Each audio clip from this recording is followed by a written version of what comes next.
بسم اللہ الرحمن الرحیم۔ سامعین و ناظرین، میں علامہ جلالی صاحب کے ایک کلپ پر اظہار خیال کرنا چاہتا ہوں جو انہوں نے خصوصاً میری لکھی ہوئی تفسیر برہان القرآن کی ایک عبارت کو پڑھ کر سنایا، اور اس کو انہوں نے اپنی حمایت کے لیے پیش کیا، کیونکہ انہوں نے چند دنوں پہلے چند الفاظ کہے تھے حضرت سیدہ طیبہ طاہرہ خاتون جنت رضی اللہ تعالی عنہا کے بارے میں، جن کی وجہ سے اہل سنت کے درمیان میں ایک عظیم اضطراب اور انتشار پیدا ہوا تھا، اور ان کے قریبی ساتھی بھی ان سے نالاں ہوئے، ان کے اساتذہ، ان کے شیوخ، سب نے اس پر اظہار ناراضگی کیا۔ تو جلالی صاحب نے میری تفسیر میں سے ایک عبارت کو پیش کیا ہے اور انہوں نے پڑھ کر بھی سنائی ہے۔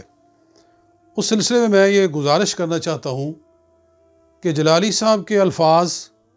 اور جو کچھ میں نے لکھا ہے ان کے درمیان میں کیا موازنہ ہے، کیا موافقت اور کیا مطابقت ہے، یہ بالکل قیاس مع الفارق کر رہے ہیں جلالی صاحب۔ میرے الفاظ پہ جلالی صاحب نے غور نہیں فرمایا کہ میں نے لکھا ہے کہ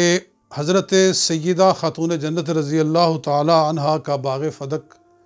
کے بارے میں مطالبہ کرنا زیادہ سے زیادہ خطائے اجتہادی بنتا ہے، زیادہ سے زیادہ خطائے اجتہادی بنتا ہے۔ اب ان لفظوں میں بہت ساری گنجائش ہے، یعنی اس میں یہ معنی موجود ہے کہ بہتر اور افضل یہی ہے کہ اس کو خطائے اجتہادی نہ کہا جائے بلکہ خطا ہی نہ کہا جائے، لیکن جلالی صاحب نے ڈائریکٹلی کہا کہ وہ خطا پر تھی، پورا زور دے کر کہا۔ ان کا جو انداز بیان تھا، لب و لہجہ تھا، وہ مؤدبانہ نہیں تھا، اسی پر ہی شور ہوا۔ اور پھر علامہ جلالی صاحب نے ایک جگہ یہ بھی فرمایا، یہ بھی کہا کہ حضرت صدیق اکبر رضی اللہ تعالی عنہ نے ان کو باغ فدق نہ دے کر ان کو لقمہ حرام کھانے سے بچا لیا۔ تو آپ خود ہی سوچیں علامہ جلالی صاحب، کیا یہ انداز بیان ٹھیک ہے؟ کیا وہ لقمہ حرام کھانے پہ تلی ہوئی تھی کہ آپ اس طرح کہہ رہے ہیں کہ حضرت صدیق اکبر نے ان کو حرام کھانے سے بچا لیا؟ کیا یہ انداز ہونا چاہیے؟ تو میری عبارت اور آپ کے جو الفاظ ہیں ان کے درمیان میں کیا موافقت ہے، کیا مطابقت ہے؟ بہرحال میں نے آج چونکہ یہ مسئلہ چھڑا ہوا ہے تو اس موضوع پر ایک نظر ثانی ڈالی ہے اور ایک نیا موقف سامنے آیا ہے، میری زندگی کے اندر آ گیا اور یہ بات چھڑ پڑی، تو اس گفتگو سے ایک نیا پہلو سامنے آیا ہے۔ وہ یہ ہے کہ افضل و اعلیٰ یہی ہے اور یہی صحیح ہے کہ حضرت سیدہ خاتون جنت رضی اللہ تعالی عنہا کا مطالبہ کرنا یہ خطا ہی نہیں، یہ خطا نہیں ہے، کیونکہ خطا ہوتی ہے اجتہاد میں، تو یہ اجتہاد ہی نہیں۔ یہاں یہ جو مسئلہ ہے کہ سیدہ خاتون جنت رضی اللہ تعالی عنہا نے جو باغ فدق کا مطالبہ کیا، تو یہ نہ تو وہ کوئی بات تھی امر غیر منصوص کی اور نہ کوئی وہاں نصوص متعارضہ تھی۔ آپ کے سامنے صرف قرآن پاک کی ایک آیت تھی کہ وَإِن كَانَتْ وَاحِدَةً فَلَهَا النِّصْفُ، اللہ تعالیٰ قرآن میں فرماتا ہے کہ اگر ایک بیٹی ہو تو نصف مال کی مالک ہوتی ہے، وارث ہوتی ہے۔ آپ کے ذہن میں یہ آیا مبارکہ تھی، اور دوسری طرف آپ نے کوئی حدیث مبارک اس بارے میں سنی نہیں ہوئی تھی، اور جب آپ نے حدیث سنی تو آپ نے فوراً اپنے مطالبے کو چھوڑ دیا، تو اس کو اجتہاد کہنا ہی نہیں چاہیے۔ اجتہاد کی دونوں قسموں میں سے یہ چیز بنتی ہی نہیں ہے، بس ایک چیز سامنے آئی انہوں نے قبول فرما لی، لہٰذا یہ بہتر موقف ہے، یہ اس سے زیادہ خوبصورت موقف ہے جو ان کی شان کے زیادہ مطابق ہے کہ کہا جائے کہ یہ خطا نہیں تھی اور اس کو خطا کہنا خطا ہے۔ اس لیے میں نے اس بارے میں غور و فکر کیا اور میں اس نتیجے پر پہنچا کہ اس موقف کو ترجیح دی جائے کہ آپ نے خطا نہیں فرمائی، اور جو میری عبارت ہے اس پر میں ابھی بات کرتا ہوں۔ یہاں ایک اور عرض کرنا چاہتا ہوں کہ ہمارے کہنے کا ہرگز یہ مقصد نہیں ہے کہ اہل بیت کرام رضوان اللہ تعالی عنہم اجمعین سے خطائے اجتہادی ہو نہیں سکتی۔ یہ کسی اہل سنت کا موقف نہیں ہے، یہ کسی عالم دین کا موقف نہیں ہے، اور جو لوگ علامہ جلالی صاحب کو رجوع کے لیے کہہ رہے ہیں ان میں سے کسی کا یہ عقیدہ نہیں ہے کہ اہل بیت کرام رضی اللہ تعالی عنہم خطائے اجتہادی کر نہیں سکتے، اس لیے کہ جو ان سے خطائے اجتہادی کا صدور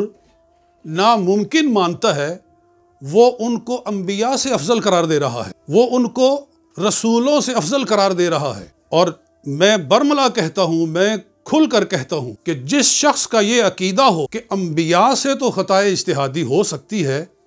لیکن اہل بیت کرام رضی اللہ تعالی عنہم سے نہیں ہو سکتی، وہ غیر انبیاء کو انبیاء پر فضیلت دے رہا ہے، اور یہ شیعوں کا عقیدہ ہے۔ اہل تشیع یہ سمجھتے ہیں کہ انبیاء سے غلطیاں ہوتی رہی ہیں لیکن اہل بیت سے خطائے اجتہادی بھی نہیں ہو سکتی، تو اس بات کو کلیئر رکھنا چاہیے، اور یہ بات واضح ہو گئی۔ آگے میں آتا ہوں کہ جو کچھ میں نے کہا ہے میں علی اعلان کہہ رہا ہوں کہ اگر میرا کوئی لفظ جناب سیدہ خاتون جنت رضی اللہ تعالی عنہا کی شان و عظمت کے خلاف ہو تو میں لاکھ مرتبہ اسے توبہ کرتا ہوں، میں کروڑ مرتبہ معافی مانگتا ہوں۔ میں کمینہ کون اور کہاں وہ ذات عظیمہ میرے جیسے کروڑوں انسانوں کو ان کی گرد راہ پہ قربان کیا جا سکتا، یہ بات بالکل عقیدے سے کہہ رہا ہوں۔ اور دوسرا یہ ہے کہ چونکہ ایک نیا موقف سامنے آیا ہے کہ اس کو خطا کہنا ہی نہیں چاہیے، ان کے مطالبہ فدق کو خطا کہنا ہی نہیں چاہیے، اس لیے میں ایک بڑی بات کہہ رہا ہوں، اگرچہ یہ کہنا آسان نہیں ہے لیکن میں سیدہ خاتون جنت رضی اللہ تعالی عنہا کی شان و عظمت کو سامنے رکھتے ہوئے میں اس بڑے فیصلے پر تیار ہوا ہوں کہ انشاءاللہ العزیز جب نیا ایڈیشن آئے گا تفسیر کا تو اس عبارت کو حذف کر دیا جائے گا۔ اس عبارت کے حذف کرنے سے میری شان میں کوئی فرق نہیں پڑتا، میرا وہی موقف ہے جو تمام اہل سنت و جماعت کا موقف ہے، عصمت کے حوالے سے، حفاظت کے حوالے سے، وراثت انبیاء کے حوالے سے، اور صداقت سیدنا صدیق اکبر رضی اللہ تعالی عنہ کے حوالے سے میرا وہی موقف ہے، اور میں اپنے الفاظ کو قربان کرنے کے لیے تیار ہوں۔ اس لیے میں دوبارہ عرض کرتا ہوں حضرت علامہ ڈاکٹر محمد اشرف آصف جلالی صاحب سے کہ جب آپ کے اساتذہ آپ کے پاس گئے ہیں، جب آپ کا پیر خانہ آپ کے پاس گیا ہے، جب وہ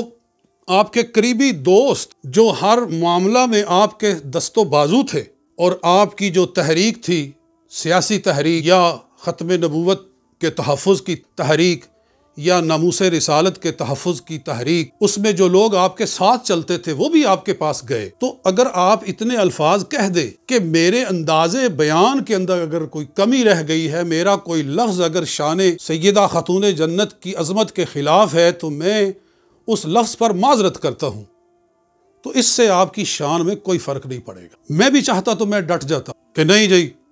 میرا موقف پہلے سنو، بھائی وہ بہت بڑا اونچا مقام ہے، نہ ہر جائے اسپے تواں تاختن